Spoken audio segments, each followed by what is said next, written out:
Qala al-musannif rahimahullahu ta'ala Syekh Abdul Wahhab Asy-Sya'rani rahimahullahu ta'ala fi kitabih Al-Anwarul Qudsiyah ila an qala summa la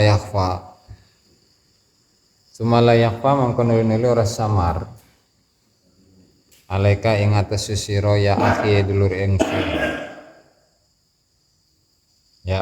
dulur ingsun anna syuyukha apa temen sedune pira-pira masyayikh radhiyallahu anhum iku nuwabus syar'i iku pira-pira naib iku pira-pira penggantine syariat sallallahu alaihi wasallam di irsyadi 112 saya bener kan?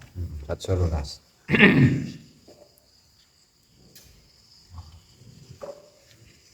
irsyadin nasi ing dalem aweh atau aweh pituduh fi irsyadi jami'in nasi ing dalem aweh pituduh sekabe pira-pira manusia menungso bal balikhum ya al masyayikh atau asyuyuhum ya al asyuyuh iku al warasah iku pira-pira pewaris lirusuli maring pira-pira rasul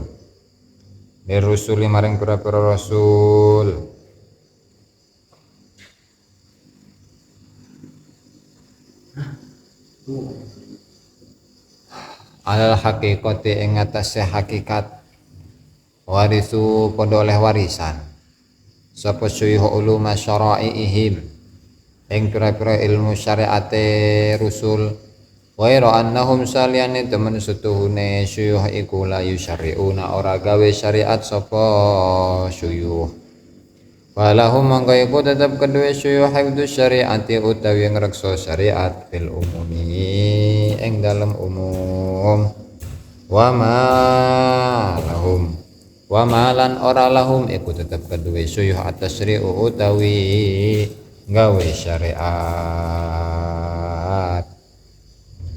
lahum iku tetep kedue syuyuh hifdzul qulubi utawi ngreksa pira-pira ati minal maili saking condong ila ghairi mardhatillahi maring saliyane pira-pira kang den ridhoine Allah wa mura'atil adabi lan ngreksa pira-pira adab al khassati kang khusus bi ahli hadrati kelawan ahli dimensi al ilahiyati kang bangsa pangeran wahum lan iku tetep wahum lan utawi pira-pira syuyuh iku minal ulama'i iku tetap saking pira-pira ulama billahi kelawan Allah bimanzilati tabibi kelawan sepadane tabib dokter fil alami ing dalam dunia fa inna tabiba mangko temen setuhune dokter iku la ya'rifu iku ora weruh sapa tabib at-tabi'ata ing tabiat illa annaha angin temen setuhune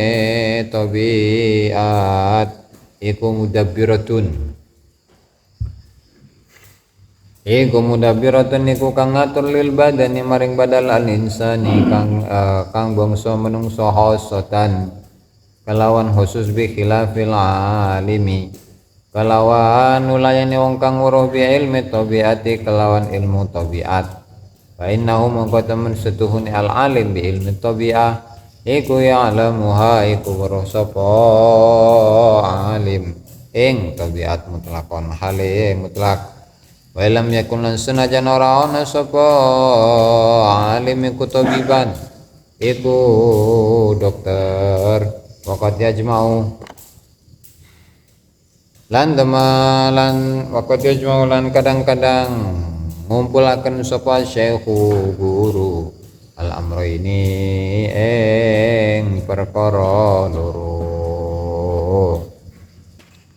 wa samitu lan krungu sapa ingsun sayyidi ing duan ingsun ali al khawas ali al khawas rahimahullahu taala yaqulu hal ngendika sapa ali al khawas al ulama utai pira-pira ulama iku bawabu hadratil asma'i iku pira-pira penjaga pintune pira-pira dimensi pira-pira asma wa sifat lan pira-pira sifat washabul wahbi lan utai pira-pira wong kang oleh peparing ya hibah wahab wahbiyah teh peparing Alilahi kang bangsa pangeran iku bawabu hadrati dzati iku kang jaga lawange hadrati dzat dimensi zat. Wasamitu lan krungu sapa ingsun ing syali al khawas marratan ukhra ing dalem ambalan kang meneh yaqulu hale ngendika sapa syali al khawas martabatu haulail murabbina utai martabate mengkono-mengkono wong kang ahli tarbiyah ya masyayikh ahli tarbiyah iku ana miku temen setune masyayikh yu'allimuna iku padha ngajari sapa masyayikh anasa yang menungsal ada ing pira-pira adab mal haking dalam sartane Allah wa yajma'una dan pada ngumpulaken sapa murabun qulubahum ing pira-pira atine nas alallahi ing atase Allah. Terus wasamituhu yaqul wallahu a'lam.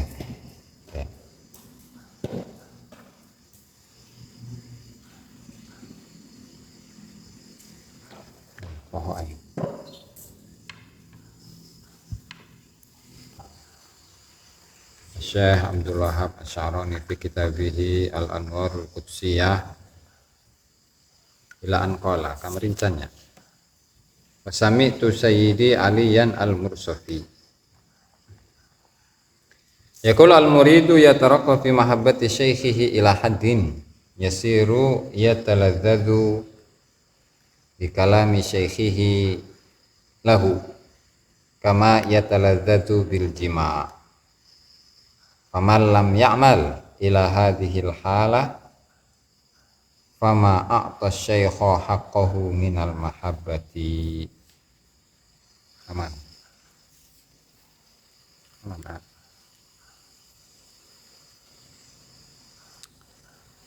Dan saya mendengar ya sambungan nukamarita wasam itu dan saya mendengar Syekh Ali Al-Khawas rahimahullahu ta'ala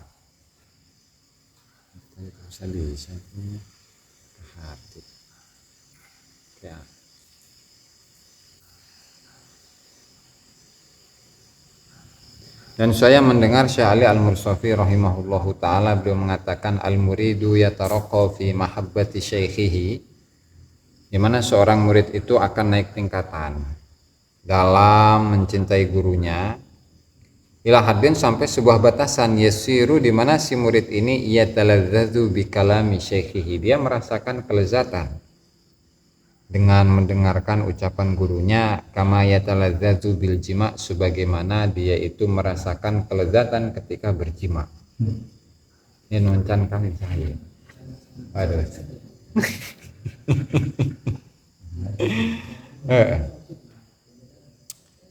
Jadi ini ungkapan dari apa namanya saking cintanya atau perasaan cinta yang dimiliki oleh seorang murid kepada gurunya bahwa saking tingginya rasa cinta yang dimiliki oleh murid kepada gurunya maka si murid itu akan mencapai pada satu kondisi yaitu ketika mendengar kalam, mendengar ucapan, mendengar statement, kalimat dari gurunya, maka dia akan merasakan kebahagiaan, merasakan kelezatan yang luar biasa. Seolah-olah kelezatan itu adalah kelezatan ketika dia sedang bersetubuh. Nyerang eta. Oh.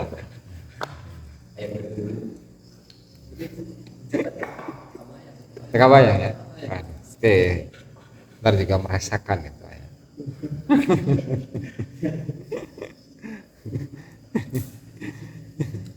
Jadi itu saking apa namanya rasa cinta, perasaan yang begitu luar biasa yang dirasakan oleh siapa si murid ketika dia berhadapan dengan gurunya. Berarti dalam contohnya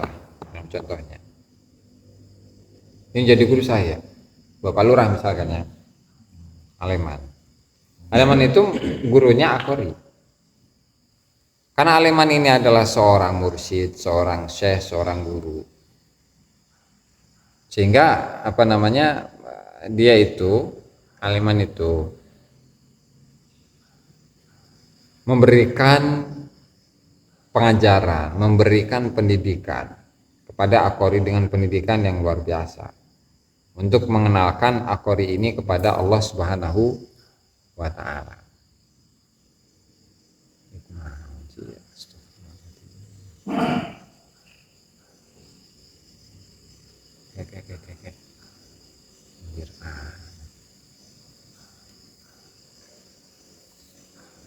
Nah, sehingga apa? Sehingga ketika siapa Aqori ini ya mendengarkan ujangan-ujangan, mendengarkan nasihat-nasihat dari gurunya ini, siapa Pak Lurah Aleman.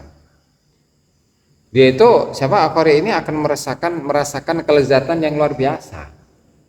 Seolah-olah kelezatan itu adalah kelezatan di mana dia akan merasakan jima itu ya. Merasakan jima. Ini kan luar biasa itu kan. Najan maneh najan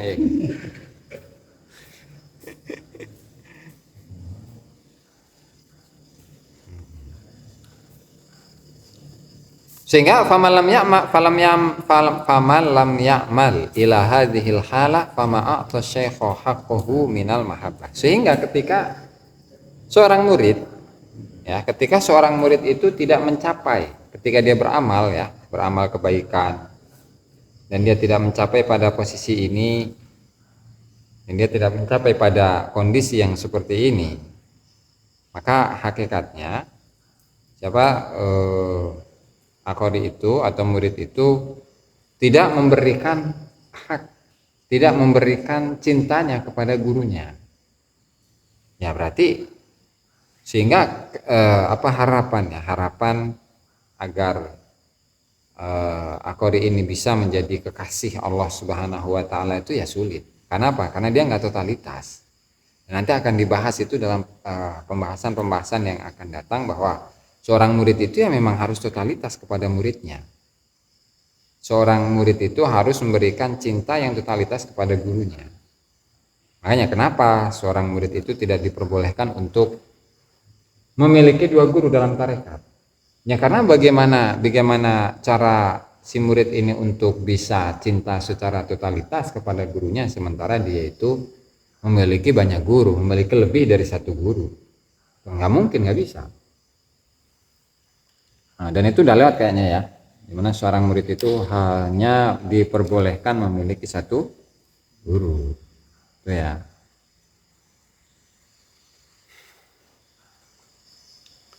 Nah kemudian pembahasan yang selanjutnya, summa la yakhfa alaika ya akhi anna syuyukha radhiyallahu anhum nuwabu syari' sallallahu alaihi wasallam fi irsyadi jami'in nas. Kemudian tidak samar bagi engkau wahai saudaraku bahwa para masyayikh ini bukan masyayikh atau bukan guru dalam ilmu syariat saja, bukan tidak terbatas pada guru dalam ilmu syariat. Oh itu bisa ya, pin lalat ya, lalat. Coba ya.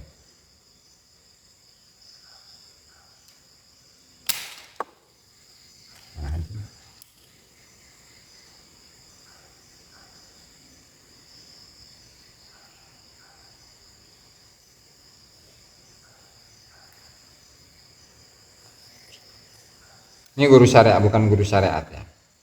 Karena kalau guru syariat itu hanya mengajarkan syariat-syariatnya Allah Ta'ala saja, aturan-aturan yang Allah Ta'ala berikan kepada dirinya.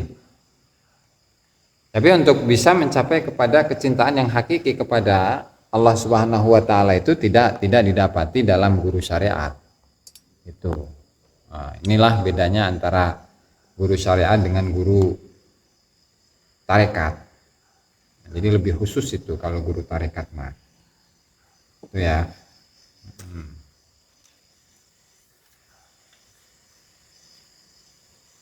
Bahwa para masyayikh itu adalah nuwabus syari'. Orang-orang yang menggantikan syariat, menggantikan Rasul. Menggantikan Rasulullah. Itu dalam hal apa? Pengganti dalam hal apa? Fi irsyadin nas, dalam memberikan petunjuk kepada manusia. Bal humul warathah lirrusul alal haqiqah. Bahkan mereka ini adalah para ahli warisnya para rasul secara hakiki.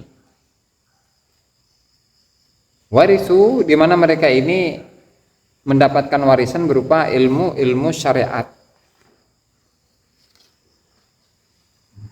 Bagaimana caranya sholat, bagaimana caranya puasa, bagaimana caranya memiliki adab yang baik, memiliki perilaku sikap yang baik. Ghairu annahum la yusyarri'un, hanya saja mereka itu tidak membuat syariat, tidak membuat ajaran yang baru.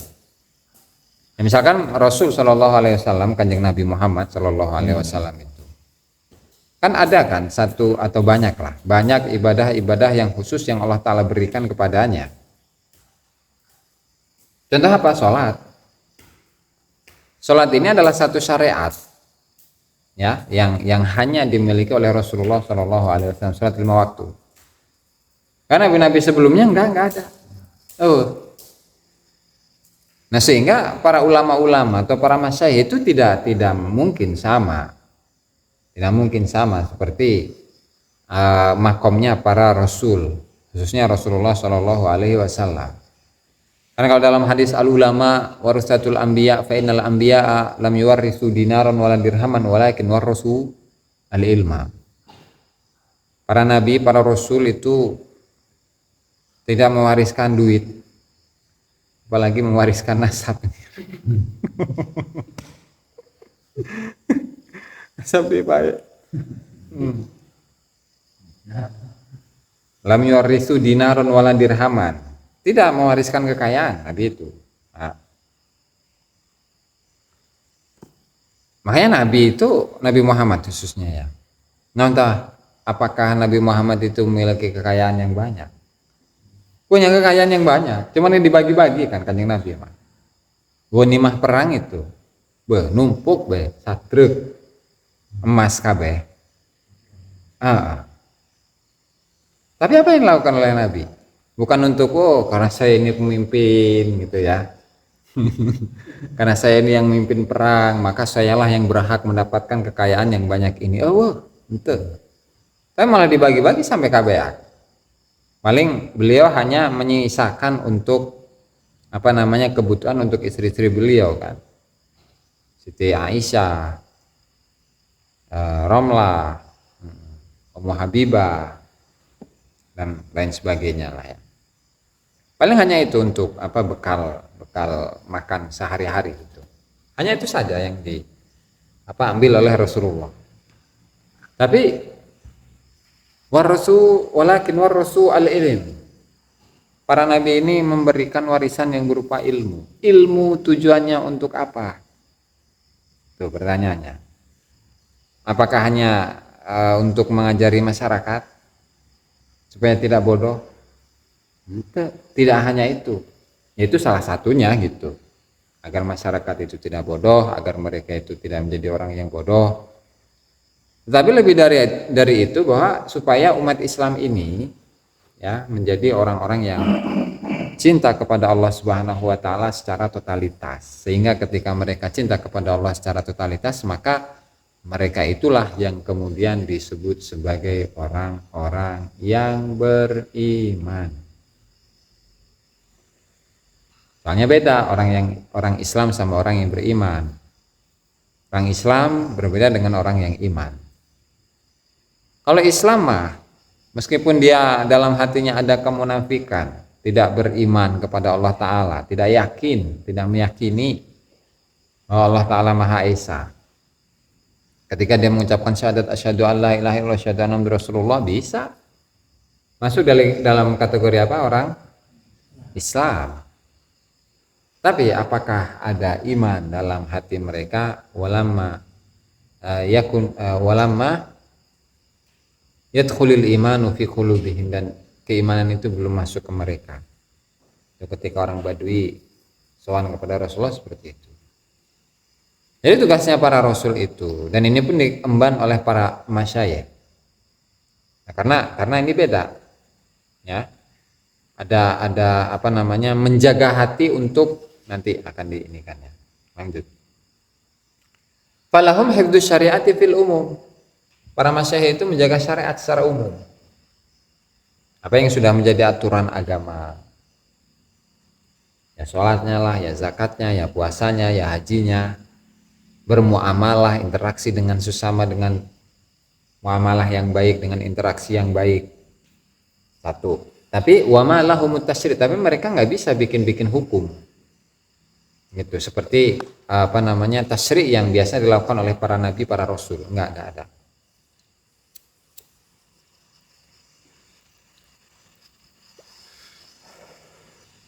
Lahum hifdzul qulub minal mail ila ghairi mardatillah. Nah, itu. Dan mereka itu tugasnya adalah menjaga hati. Menjaga hati. Hati siapa ini? Ya hatinya dia sendiri dan hatinya orang lain. Agar apa? Minal maili ila ghairi mardatillah, untuk condong kepada hal-hal yang tidak diridhoi oleh Allah Subhanahu wa taala. Hati ini masalah hati. Ulama fikih nggak ada ini. Artinya nggak disyaratkan hal ini. Bagi ulama fikih ini, hal ini tidak disyaratkan bagi para ulama ahli fikih. Apa? Hal itu kenapa orang yang ahli fikih itu sulit untuk menjadi walinya Allah Ta'ala. Ang rasa manehna ya aing ya boga ilmu pan. Aing geus hafal ieu itu, hafal Quran, hafal hadis, hafal kitab segala macam. Perasaan seperti itulah yang menghijab dirinya dengan Allah Subhanahu wa taala, sehingga dia sulit untuk menjadi kekasihnya Allah Subhanahu wa taala. Eta geus lewat encan eta. Encan benernya. Encan. Nanti ada itu Nah, untuk menjelaskan bahwa yang dimaksud dengan suyuh di sini itu adalah suyuh sufiyah. Itu. Terus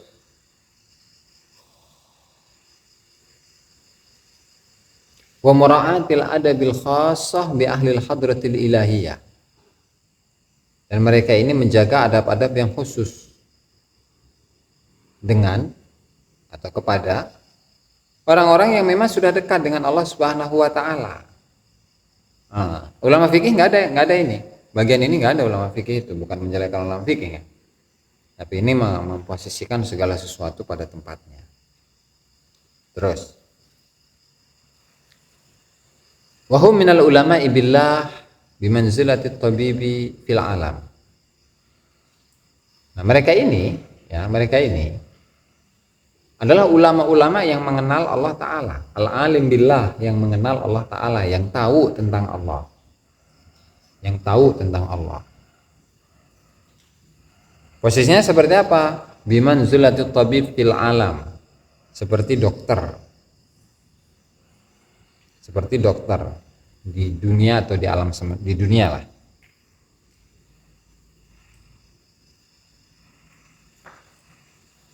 Fa'inna tabib, maka tabib itu, dokter itu la ya'rifut tabi'ah, itu tidak mengetahui tabiat yang ada dalam diri manusia.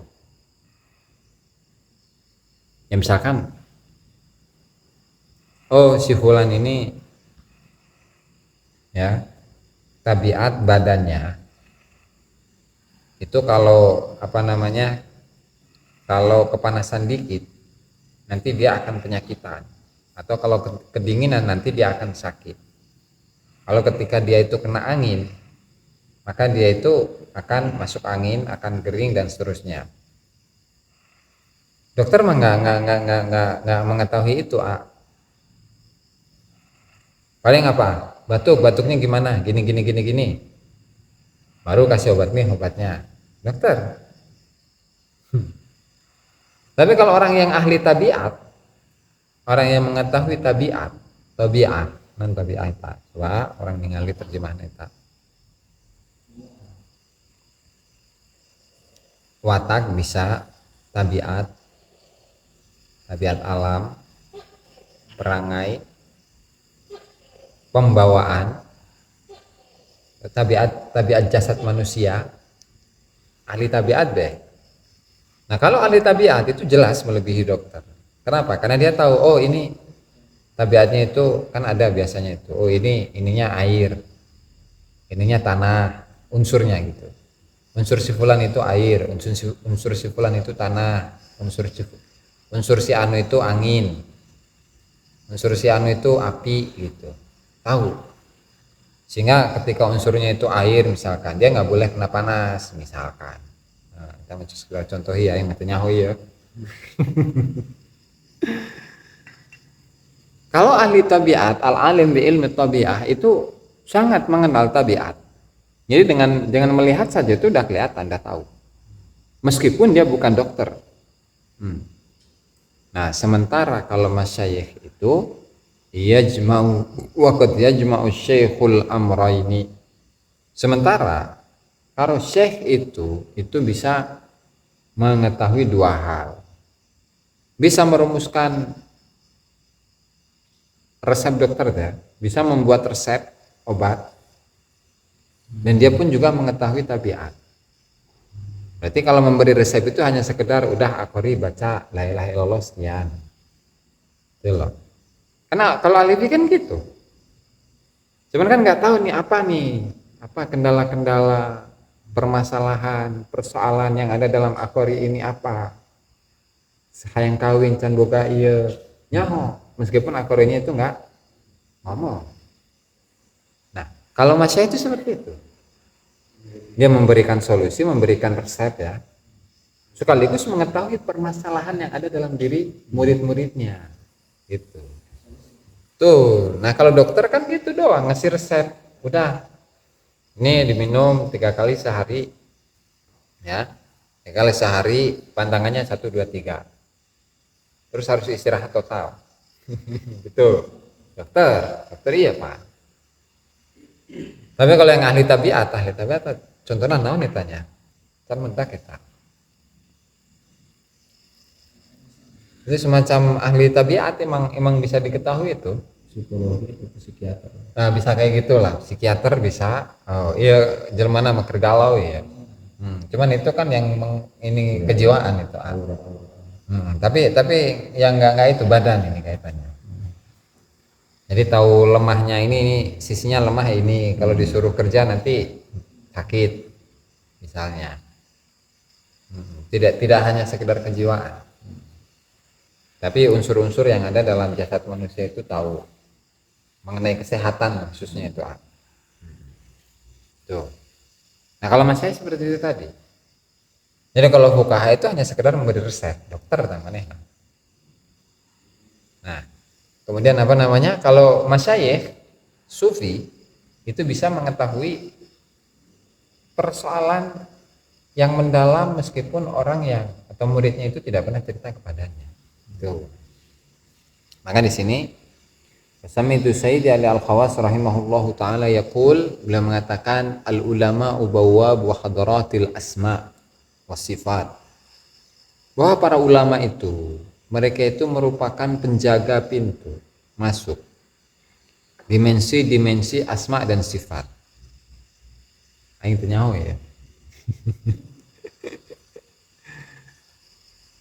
Washabul wahbil ilahi, sementara orang-orang yang memang sudah memiliki atau mendapatkan mauhibah wahbiyah atau ilmu apa namanya laduni, mereka itulah yang menjadi pintu masuknya menuju Allah Subhanahu wa taala. Itu secara sekilasnya seperti itu ya. Oke. Kemudian dalam kalimat yang lain, martabatu haula ilmu rabbi. Di mana posisi dari mereka para masyayikh sufiyah ini? Annahum yu'allimuna an-nasal adab ma'al haq. Mereka itu mengajarkan adab-adab kepada Allah Subhanahu wa taala. Ini ngajar adab mah, ngajarin adab. Kamu kalau sholat kayak gini. Ngajarin adab doang. Tetapi untuk mengumpulkan hati-hati mereka menuju cinta Allah Subhanahu wa taala bukan soal gampang, teman. Nah, makanya itulah ulama posisi mereka itu seperti itu. Nah, sementara kalau ulama-ulama ahli fikih apakah seperti itu? Enggak semuanya. Bahkan siapa namanya? Syabul Hasan Asyadzili itu kan menjadi gurunya Syekh Izzuddin Ibn Abdissalam, ahli fikih beliau. Cuman karena memang di awalnya itu sudah ngingkari segala macam, tidak percaya, ilmu naon tamat. Macam kita itu becus, beguk sama manehna. Jadi kau yang kudu guguru karena manehna. Rendahi. Cuman pada satu ketika beliau bertanya tentang satu persoalan yang kemudian dijawab oleh Syabul Hasan Asyadzili dengan jawaban yang mengagumkan gitu. Karena beliau terkagum-kagum yang pada akhirnya ya beliau berguru kepadanya, Syabul Hasan Asyadzili. Baru setelah itu adalah perpaduan antara ilmu syariat dengan ilmu hakikat gitu bagi Imam Izzuddin Ibn Abdissalam. Wasami itu yaqul Allah taala alam.